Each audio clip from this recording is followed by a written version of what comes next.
Are there some themes that are kind of emerging for you in the work that seem to translate kind of across sectors or industries? The mental game influences every performance. I mean, that's the main through line, is that everybody's affected by anxiety, by stress, by pressure to some degree on a psychological or cognitive level. And so that's one of the things that I think is really not often talked about enough in whatever performance domain that you're in, whether it's business, whether it's dance, whether it's sport. The mind is going to have a role in how well you perform and how consistently you perform at that level. So that's definitely one through line.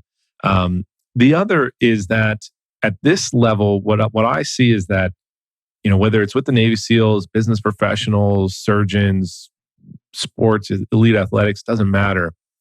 Everybody is trying to perform at or near their best as often as possible.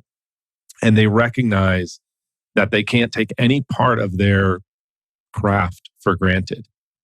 So, business professionals, I think for a long time had really put the focus outwardly. Okay, what do we need to do? Who do we need to talk to? How do we need to get this sale? Whatever it is.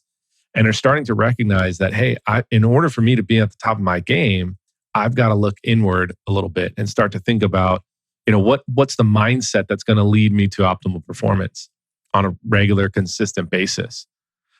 Instead of sort of putting it outward like, oh, I didn't say this or I didn't make that sale because of X.